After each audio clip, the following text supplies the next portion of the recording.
So you have been waiting for this moment for a long time. So today we begin the exposition of the Four Noble Truths with the permission of the abbot of Dhammadviva Meditation Center here in Tokyo.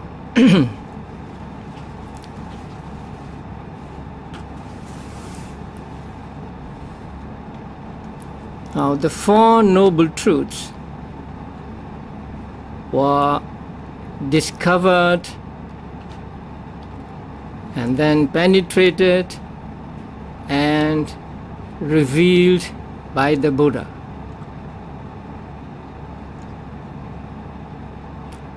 Now, Buddha had to go through countless lives to accumulate the perfections or paramis just to be able to discover the Four Noble Truths and then teach the Four Noble Truths to all beings.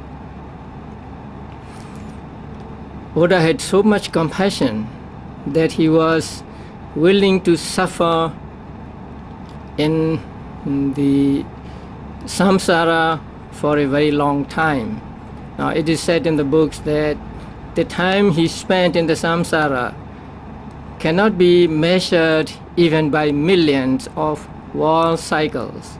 Now, you all know that in order to become a Buddha, he had to go through how long a time? 4 incalculables and 100,000 world cycles.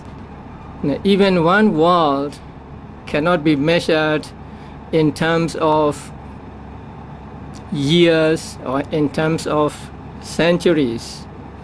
So even one world cycle is so long that it cannot be described in terms of years or centuries.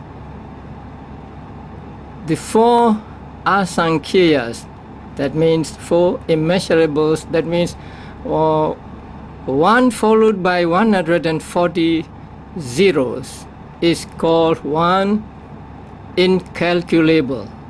This is the number we use, like in science. So in astronomy, when they want to describe the life of some stars, they use what do they use? Light years, right? It's something like that. So long that it is almost immeasurable. So during those lives, Buddha suffered a lot, accumulating the paramis, so that at the end he became qualified and he became the Buddha. Actually, he discovered and penetrated the Four Noble Truths and he became the Buddha.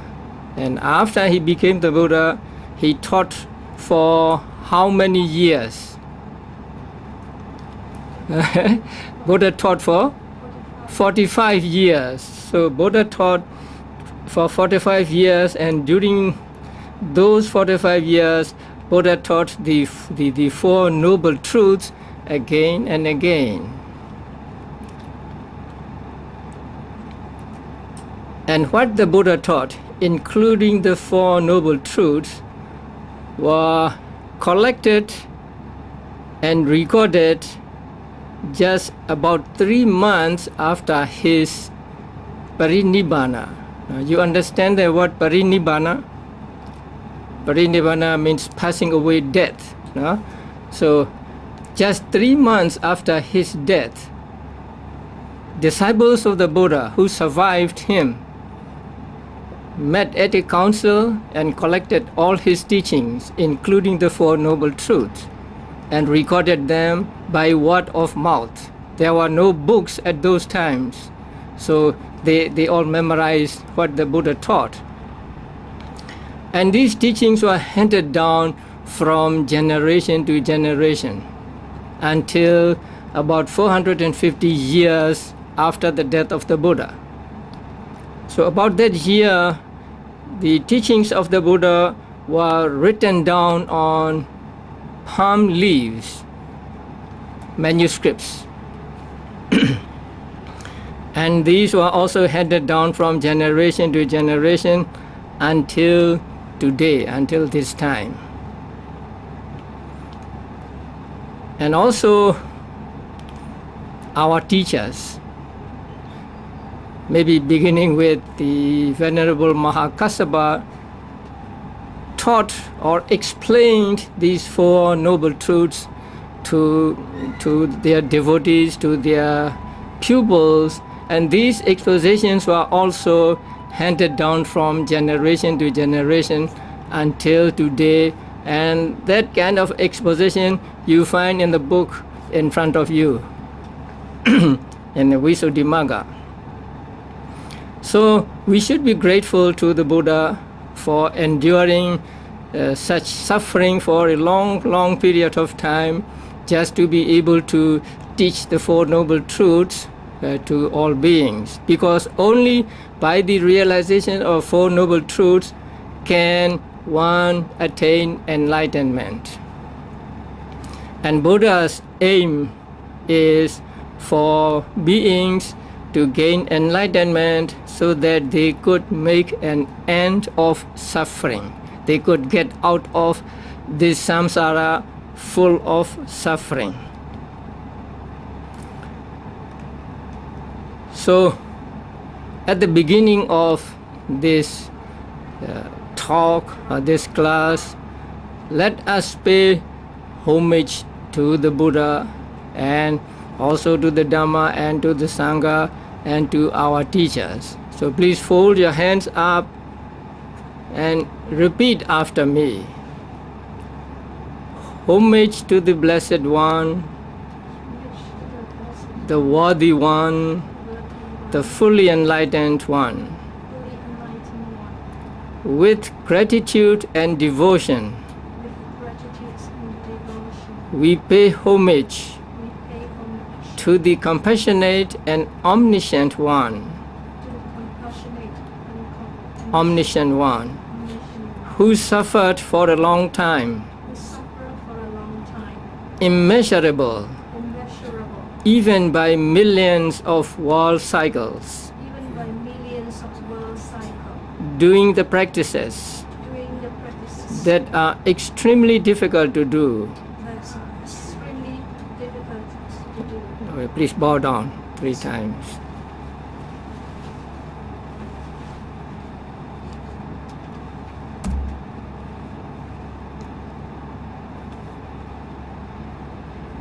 Next, please repeat after me again. To the Dhamma now. With gratitude and devotion, we pay homage to the Four Noble Truths, discovered, penetrated, and revealed by the compassionate Buddha. Please bow down again.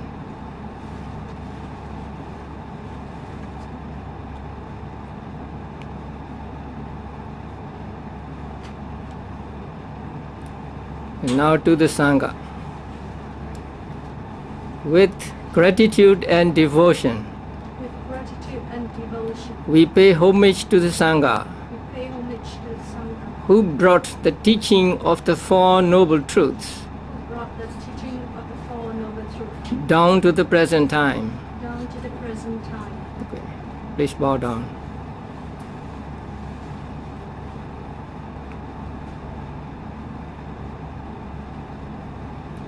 And now to our teachers. With gratitude and devotion,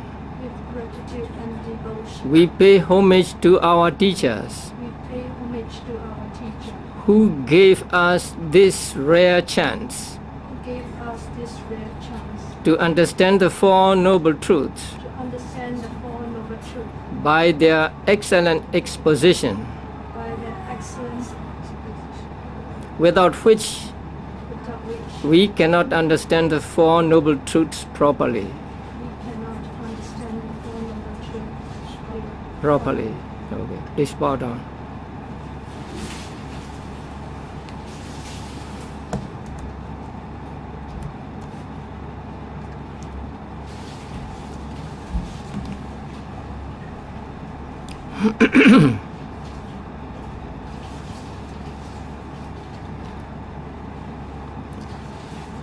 Now, before we go right into the Four Noble Truths, we should understand when Buddha taught the Four Noble Truths first. Now, I hope you know that Buddha appeared over 2,500 years ago, and he attained enlightenment as the Buddha on what day? When did he become the Buddha? On what day? You've heard about Vesak Day? Yes. When was that? May, right? Full moon day. On the full moon day of May, the ascetic Gautama became the Buddha. So on that day, Buddha to be went to the Bodhi tree, right? He sat down under the Bodhi tree about sundown, sunset, and then practiced meditation. So he practiced meditation and the mindfulness of breathing, anapanasati meditation, and he gained first jhana, second jhana, third jhana, and fourth jhana. And then he gained also the immaterial jhanas, first, second, third, and fourth. And then during the first part of the night, he gained a supernormal knowledge, a great knowledge by which he could remember all his past lives.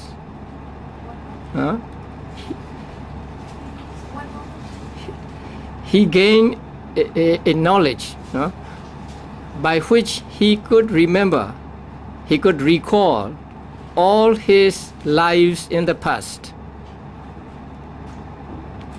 And that happened during the first part of the night. We will divide the night into three parts. So during the first part of the night, he gained as far as the supernormal knowledge. In Pali, it is called abhinya. So he gained that knowledge. So he was able to see his past lives. And then he went on practicing meditation. And during the second part of the night, he gained another supernormal knowledge. By that supernormal knowledge, he was able to see beings dying from one existence and being reborn in another existence. So he saw, as it were on a screen, say beings dying and then being reborn. So he saw that one being dies and then he is reborn in hell, another being dies and he is reborn in celestial existence, and so on, because they did kusala karma or akusala karma in their lives. So he saw the working of the law of karma very clearly, as it were on a screen. Suppose a being dies and he is reborn in hell, and he also knew that because this being did evil deeds, akusala means evil deeds in his previous life, and so he was reborn in hell, and then another being died and then reborn in devas or celestial world because he did some good karma. in the previous life. So he was able to see that good karma produces good results and bad karma produces bad results. So that supernormal knowledge he gained during the second watch of the night. And he went on practicing, and during the third watch of the night, he contemplated on the paticca-samuppada, dependent origination. He take each factor in the dependent origination and practiced vipassana on these factors. Are you familiar with the factors of paticca-samuppada, like ignorance, karma formations, and so on? You are not? Okay. So he took each one of the 12 factors of paticca-samuppada and practiced vipassana on each of these factors. So he practiced vipassana again and again and again on the factors and the dependent origination, and at dawn he gained enlightenment. That means he discovered the Four Noble Truths, he penetrated the Four Noble Truths, and so he became a Buddha. Now the word Buddha means one who knows, and also one who makes other people know. So there are two meanings in the word Buddha. Now we should understand this, because most people know that Buddha means one who knows, but that is just one part of the meaning. So Buddha is the one who knows and who makes other people know. That means who knows the Four Noble Truths and makes other beings know the Four Noble Truths. Nowadays, people may talk about Four Noble Truths, or they may teach about Four Noble Truths. That is because Buddha first discovered, and then Buddha taught the Four Noble Truths to all beings. That is why they could teach Four Noble Truths following the teachings of the Buddha. Well, Buddha was the person who first discovered the Four Noble Truths and then taught the Four Noble Truths to the world. So the word Buddha means one who knows Four Noble Truths and also who makes other people know the Four Noble Truths.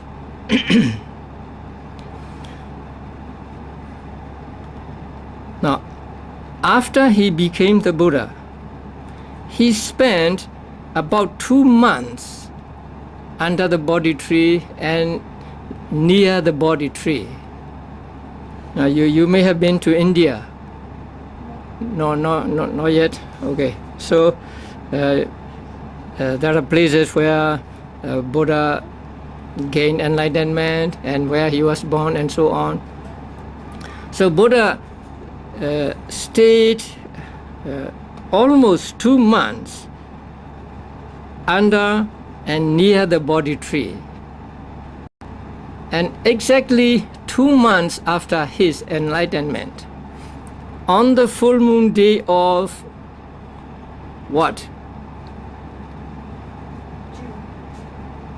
2 months after his enlightenment, July, so this month, right?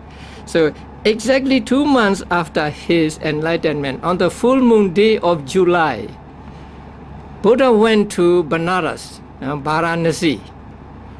It's a long way, but Buddha went there and preached his first sermon to his 5 disciples. So at that time, his disciples, previous to that day, or maybe about 1 or 2 months, I'm not sure how long, these disciples were disillusioned with the Bodhisattva's practice. And so they left the Bodhisattva and went to another place. So after the Buddha became the Buddha, he thought of teaching. So he thought of teaching his first disciples. So at that time they were a distance away from the Buddha Gaya, where Buddha gained enlightenment. So Buddha went to them to Varanasi, or a place called Isipatana. So they were there, and Buddha went to them and taught his first sermon. Now his first sermon is called what?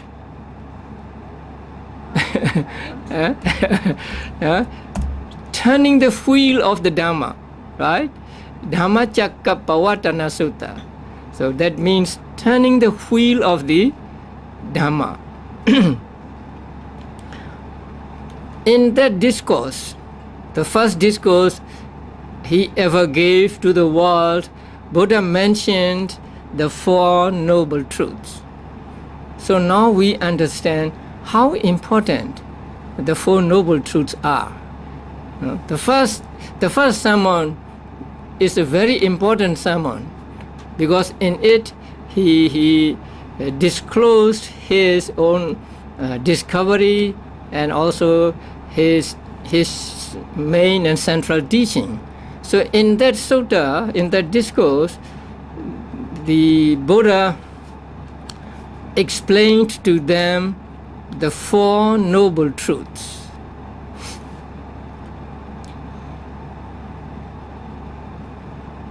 And later, during 45 years, Buddha taught the Four Noble Truths again and again.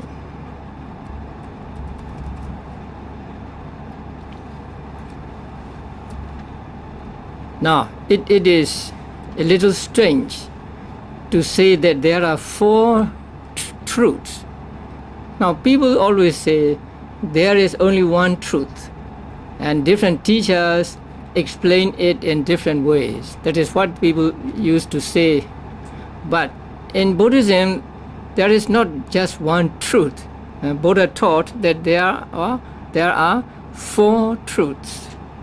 So according to the Buddha, or the teachings of the Buddha, truth means something that is true, that is not untrue, that is not otherwise than is stated. So according to this definition, truth can be anything, whether it is good or it is bad. Anything that is true is truth. Now fire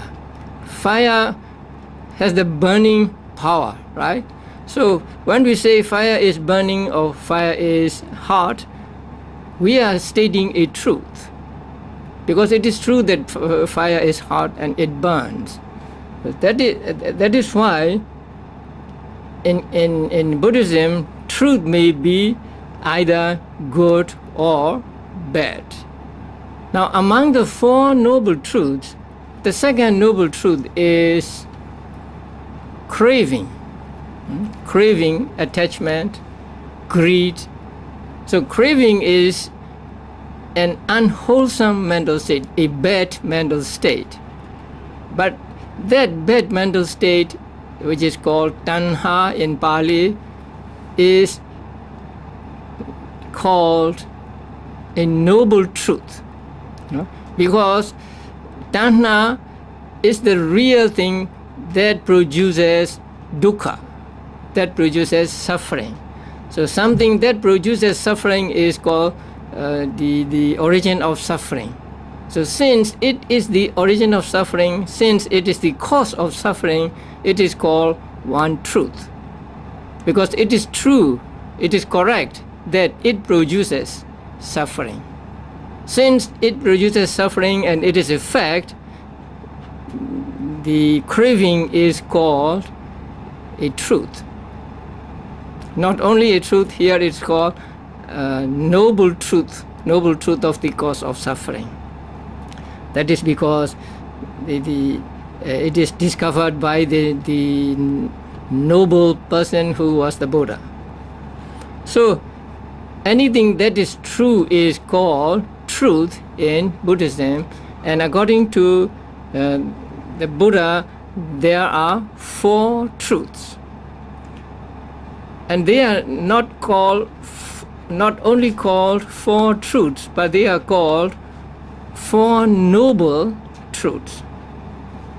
That means they were discovered by the noble one, the noblest of the noble, the best of the noble persons, that is discovered by the Buddha. Since they were discovered by the Buddha, who was the noblest of the nobles, these truths are called noble truths. So there are, according to this, 4 noble truths. Okay, now what are the 4 noble truths?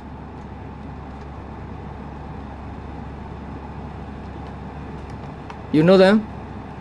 What are the 4 noble truths? Huh?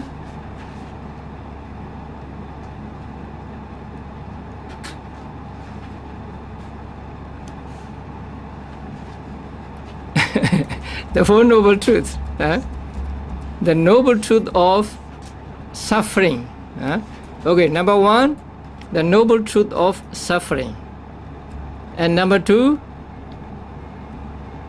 the noble truth of the origin of suffering.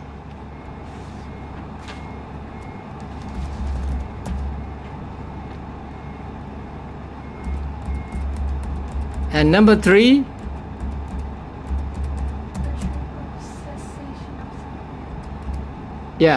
the noble truth of the cessation of suffering.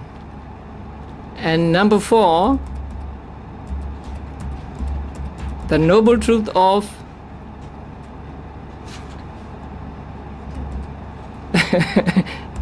okay, this is like a class, huh? Not like a Dhamma talk, so you have to do something. So number 4, the noble truth of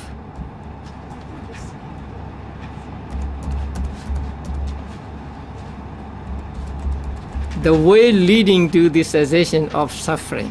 Huh?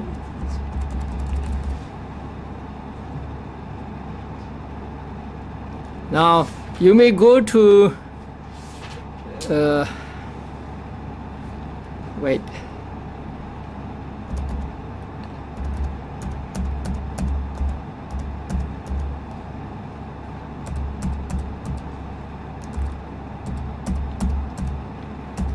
First you have to find out the chapter.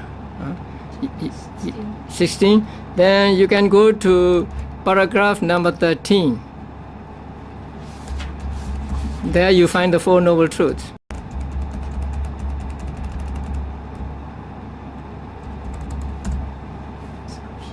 Hmm? There. So you find the 4 noble truths there? Yes. Yes. So the first one, noble truth of suffering. The second one,